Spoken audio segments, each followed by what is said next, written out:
Shime moda, të dushka, çka të thonë. Ja, që si.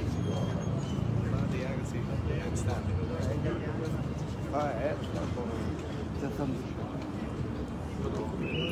Po mirë.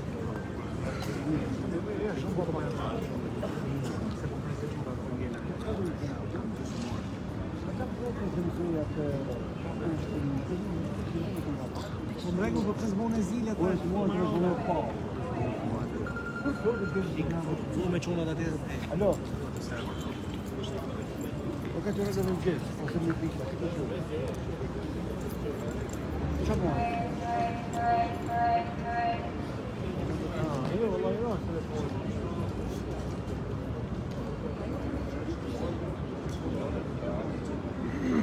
Olindo. Mos do flas mirë.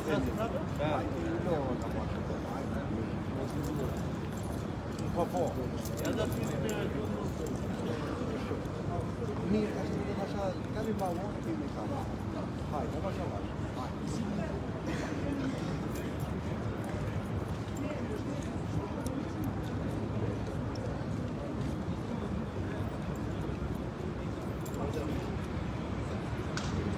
Sa po dorëzuan firmat e 23 vetarëve në mbrojtje të drejtësisë, në mbrojtje të rrugës, korrupsioni. Ju falenderoj të gjithëve.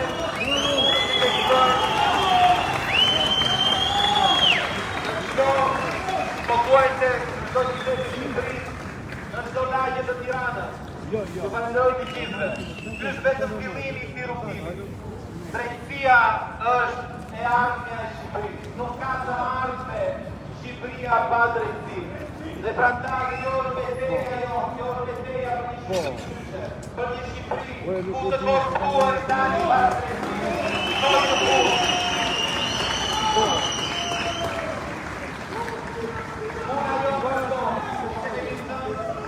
Do arrim në 100.000 firma, na duhet 100.000 firma. I dorëzojmë në Kongresin Amerikan, në Parlamentin Evropian, të tregojmë të gjithëve që shqiptarët i duan të korruptuar para drejtësisë. Nuk mund të vazhdojmë në këtë mënyrë. Nuk mund të vazhdojnë ata të pasurohen dhe shqiptarët të ikin nga Shqipëria. Duhet të vazhdojmë të përqesim drejtësisë.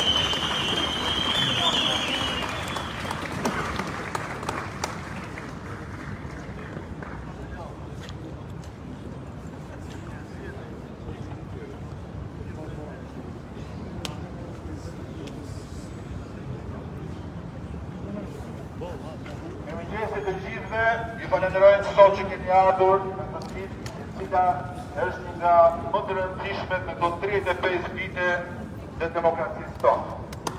Leoni të njoftoj se firmat tona sapo u protokolluan dhe të gjithë gjyqtarët e gjykatës kushtetuese do njihen me vullnetin e të paktën 20.000 shqiptarëve të cilët kanë firmosur një deklaratë në mbrojtje të drejtësisë dhe luftës kundër korrupsionit.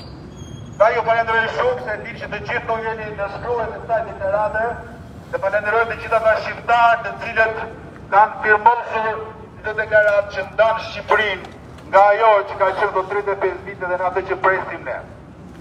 Të dashur miq, sot këta gjyqtarë do marrin vendimin më të rëndësishëm të karrierës tyre. Do vendosin nëse në Republikën tonë mundet që një qytetar të shkojë para ligjit i barabartë ose jo. Pushteti, qeveria, Balloku, Rama nuk duan të shkojnë të barabartë pa pushtet. E konsiderojnë karriken si pronë të tyre. Ajo që kërkojmë është një standard minimal. Sa herë që një zyrtar i lartë ka një akuzë, është detyrë që ai t'japi dorëheqjen e përballës para ligjit, pa pushtet. Ndryshe nuk mund të jeti barabartë para ligjit. Ndaj kjo gjykatë kushtetuese sot ka në dorë fatin dhe të ardhmen e Shqipërisë. Ndaj jemi sot po apo jo?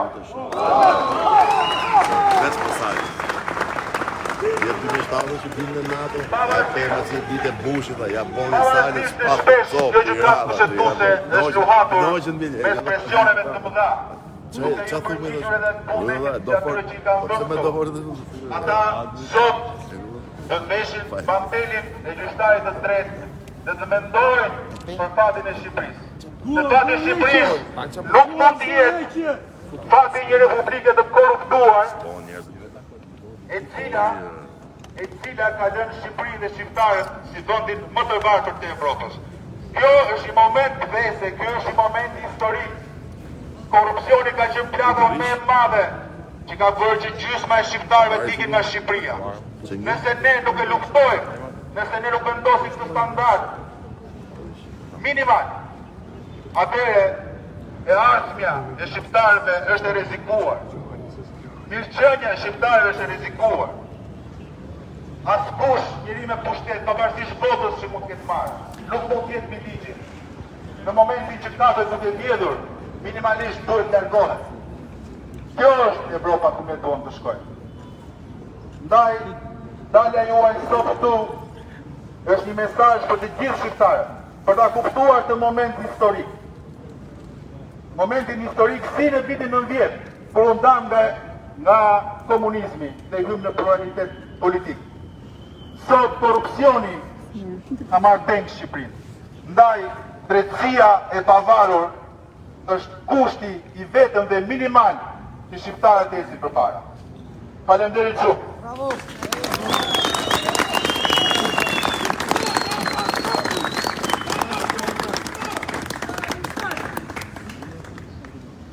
Dashur qytetar, s'ka gjë më të keqe kur pushteti përzihet e ignorancën dhe rritësinë nga aq të tepër me korrupsionin. Asnjë subjekt, asnjë person që e fiton pushtetin me padrejsi nuk mund ta fitojë prapë dhe ta mbrojë me padrejsi.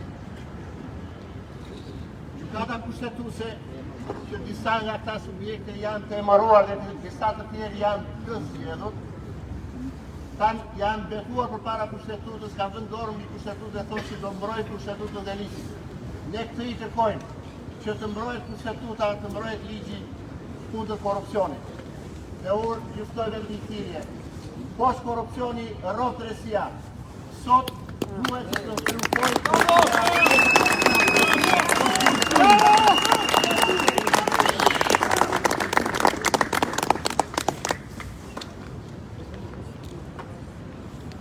Përshëndetje gjithëve. Ne kemi marrë një vendim shumë të rëndësishëm. Ne jemi me drejtësinë kundër korrupsionit. Dhe po e bëjmë të ditur, kemi kohë që e bëjmë të ditur. Tani do të ma thoni ju, me kë jemi ne? Me drejtësi. Me kë jemi ne? Me drejtësi. Nuk i dëgjojmë, me kë jemi ne? Me drejtësi. Dhe jemi kundër korrupsionit.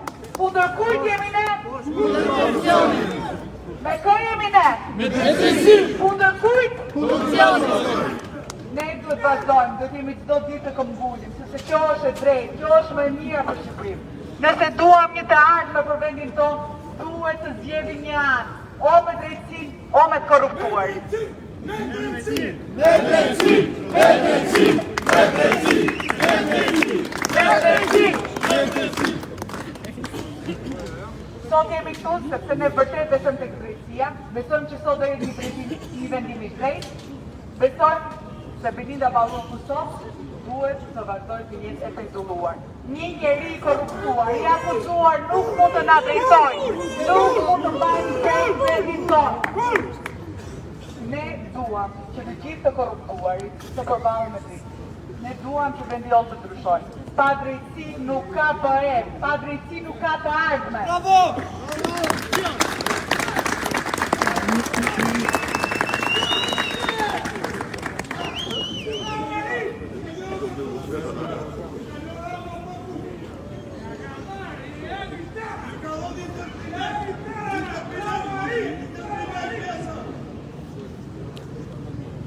Dashur miq, ka nevojë të theksojmë disa mesazhe shumë të rëndësishme të protestës tonë para gjykatës kushtetuese.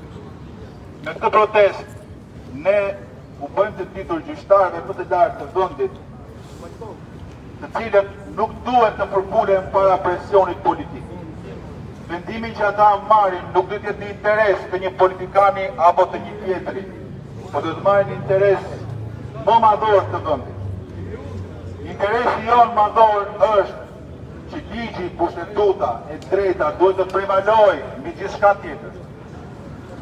Nuk ka asnjë vend tjetër në botën e lirë demokratike ku një zëvendës kryeministre e akuzuar për korrupsion të vazhdojë me këmbgulje të rinët e tyre.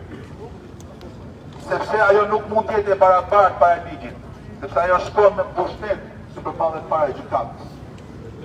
Ndaj, nëse ne duam vërtet që Shqipëria të jetë një vend demokratik, normal, me ligj, atëherë ne do të respektojmë demokracinë, do të respektojmë kushtetutën, do të respektojmë drejtësinë. Dhe për këtë ne jemi krenarë që si forca e vetme politike kemi shprehur një qëndrim të panegociueshëm në mbështetje të drejtësisë. Drejtësia është parim, është një nga kolonat kryesore të demokracisë dhe të shtetit. Nuk mund të veprojë drejtësia në varësi të humorit të atij që është në pushtet. Kjo është ajo që na ka nxjerrë sot këtu. Por ne jemi këtu edhe për shkak se po përjetojmë një nga momentet më të rëndësishme në Republikën tonë të një lufte ndaj korrupsionit. Si asnjëherë më parë, prokurorët kanë marrë guxim edhe kanë çuar para drejtësisë politikanë që kanë qeverisur të vend për 35 vite dhe ata që janë në pushtet si ata që janë opozitë. E kuptoni besoj presionin ndaj tyre që po ushtrohen, i cili ka qenë një presion për të mbyllur gojën, për të mbyllur çështjen. U zbulua pak ditë më përpara se 425 herë ishte tentuar t'i vidhej emaili Altin Dumanit. Dhe ju e kuptoni pse, nga struktura shtetërore. Kryeministri çdo ditë ushtron presion, duke thënë do ndryshojmë kodin penal në mënyrë që të bëj nene që ai rezultatet të mos përqendohen në spakt.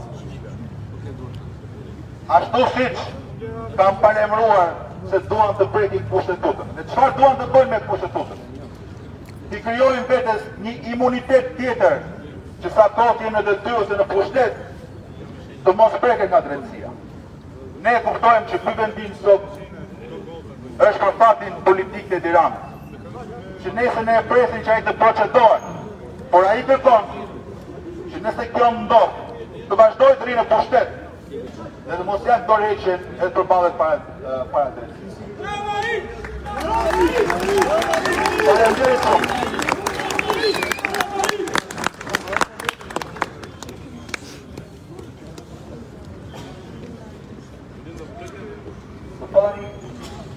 Falenderoj pasi është një sakrificë e madhe që në kohë pune secili prej nesh ka lënë punë me të ardhur për një gjë sotime. Një gjë që ka lindur me njerëzimi, drejtësinë. Sot kemi vendosur të jemi në krahun e drejtësisë, kundër korrupsionit. Dhe këtë gjë faktikisht duhet ta mbrojmë me sakrifica të mëdha. Duke marrë pak edhe nga koha jonë, edhe nga rehati jonë. Duke sakrifikuar pasi e kuptojmë që t'jenë edhe më shumë njerëz, frika e pushtetit ka bërë që ata mos t'jenë ku me ne. Drejtësi! Kërkojmë një gjë fare të tjerë. Kërkojmë një lukt. Kërkojmë një gjë minimale që në një vend perëndimor nuk do të konceptojë dot. Kërkojmë që imuniteti parlamentar apo i zyrtarit lart mos të përdoret si mburoj për veten e vet, mos të përdoret si mantel për të mbrojtur veten e vet kundrejt të gjitha abuzimeve që kanë bërë. Ashtu si kurse shkojnë të gjithë qytetarët të zhveshur nga çdo lloj imuniteti për balë drejtësisë, ashtu duhet të shkojë çdo qytetar i këtij vendi, madje edhe pushtetar. Qoftë ky ministër, zëvendës kryeministër, ministër, kryeministër e tjerë. Të gjithë duhet të jenë të barabartë para ligjit. Nuk duhet përdorim mekanizma shtetëror për të mbrojtur veten. Është e pakonceptueshme në një vend perëndimor që jesh i akuzuar, për më tepër zëvendës kryeministri i dytë i akuzuar për korrupsion, të vazhdoj dhe të ri ende në detyrë. E pa konceptueshme, unë të bësha dhe në vendet e botës së tretë. Prandaj ne sot themi me të madhe, të gjithë të shveshur përpara imunitetit që na jep mbrojtja e zyrtarit lart apo mbrojtja parlamentare. Të gjithë para drejtësisë, drejtësia është me qytetarët dhe shumica e qytetarëve janë me drejtësinë, të gjithë të barabartë para ligjit. Rap drejtësia! Rap drejtësia!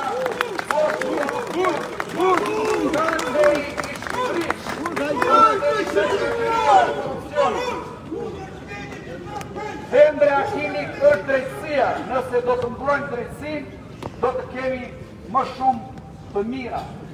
Do të kemi të ardhmen më të mirë për vendin tonë dhe do të kemi prosperitet. Nëse nuk do të mbrojmë drejtësinë, atëherë përkanse që ka kaldur gjithë sistemin do të na rrëzoj shumë shpejt. Me drejtësinë kundër korrupsionit. Ju falenderoj. Bashkë korrupsioni! Rap drejtësia jonë në rike! Ne jemi sot këtu në mbështesim drejtësinë. Ligji do të vlejë për të gjithë, njësoj, si për qytetarën e tjerë, ashtu edhe për politikanët, edhe për ata që shihen pas pushtetit, edhe për ata që mendojnë se janë të paprekshëm. Ai që vjell nuk mund të shihet pas zyres, pas emrit, pas politikës. Ai që vjell duhet shkoj para drejtësisë, sepse aty e kanë vendin të gjithë të korruptuar, të gjithë. Marje, Kundër korrupsionit. Të gjithë jemi këtu, të gjithë jemi me drejtësinë. Me drejtësinë.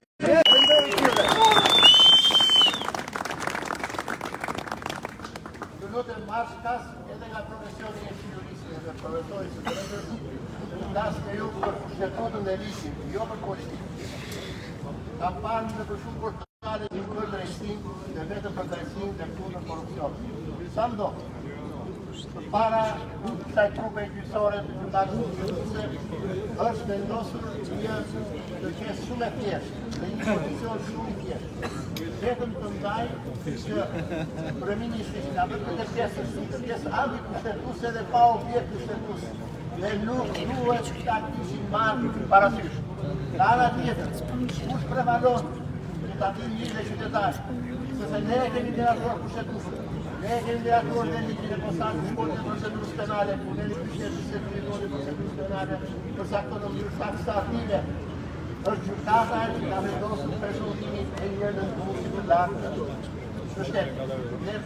Rama nuk i shkutur Ramës në një njëri në sinorin e tia. Këshilli ministrave, atë rregullore që ka për të emëruar, për të emëruar një ministra, për një kryeministra, për tjera, nuk do të thotë se prevalon për para të drejtës penale dhe procedurës penale. Prandaj në këtë rast këta kanë që mund të problemi më të thjeshtë se kush prevalon dhe sa kushtetuesi se Klaudi. Kështu që i takon vetëm të rrëzojnë kërkesët e kryeministrit. Poshtë edhe një korrupsioni rrosë stresia. Poshtë korrupsioni! Poshtë krama! Poshtë rrugja! Duhet të bëjmë edhe një thirrje tjetër, mbështetësit ndodhen në teren kudo në Shqipëri, në Tiranë, në qytetet kryesore. Për disa javësh, kompletin firma në mbështetje të deklaratës tonë publike në mbështetje të drejtësisë dhe në luftën kundër korrupsionit. Mbi 20.000 qytetarë janë bërë bashkë. Dhe vullnetin e tyre sapo e dorëzuam dhe protokolluam me gjykatën kushtetuese, ku u bëjmë të ditur të gjithë gjyqtarëve se shqiptarët kërkojnë drejtësi. Ne do vazhdojmë të mbledhim firmat, të shkojmë deri në 100.000, sepse është një shprehje vullneti si asnjëherë më përpara. Për të treguar partnerëve ndërkombëtar, shqiptarëve, parlamentit shqiptar, se shumica e popullsisë shqiptare, shumica e shoqërisë shqiptare do drejtësi, do përballje me ligjin, kërkon luftë me korrupsion. Ndaj bëni thirrje të gjithëve, ta firmosin deklaratën, mund ta firmosin online, mund ta firmosin pranë stendave të mbështetësve tanë, sepse këtë vullnet ne do e çojmë në Kongresin Amerikan, do e çojmë në Parlamentin Evropian, do e çojmë pranë gjithë miqve tanë ndërkombëtar, dhe për t'u treguar se shumica e shqiptarëve duan të vazhdojnë në rrugën që është nisur të ndëshkimit të korrupsionit. Në përfundim të kësaj proteste dhe në kërkesë të kësaj thirrje për të mbështetur deklaratën, do bëj të ditur se ky është një moment që ne duhet ta mbështesim, nuk duhet të dorëzohemi pavarësisht luftës së madhe që bën pushteti për të sabotuar drejtësinë. Nuk duhet të dorëzohemi përpara këtij presioni. Sado e vështirë të duket, sado lojra politike të Rama që të shesin një ftesë kolektive të presidentit amerikan se një shans për të shpëtuar para drejtësisë. Nuk ka shans Rama të shpëtojë drejtësisë. Por ne duhet të tregojmë këtë gjë që shumica e shqiptarëve duan që Rama të japë llogari. Ndaj ta firmosim deklaratën në shprehje të kësaj dhe të këtij vullneti. Ju falenderoj shumë për pjesëmarrjen sot. Protesta jonë e dha mesazhin. Protesta jonë do të dëgjohet sot në gjithë Shqipërinë, në gjithë shqiptarët, që shumica e shqiptarëve do të dëshironin të ishin sot këtu në mbështetje të drejtësisë dhe i kanë syt nga gjykata kushtetuese për të marrë një vendim të drejtë, vendimin që askush nuk mund t'i fshihet ligjit, askush nuk mund të mbajë imunitet të pushtet nëse do shkojë përpara gjykatave. Pra, gjykatësit duhet të vendosin për fatin e Shqipërisë sot në emër të shumicës së shqiptarëve. Ju falenderoj shumë. Faleminderit.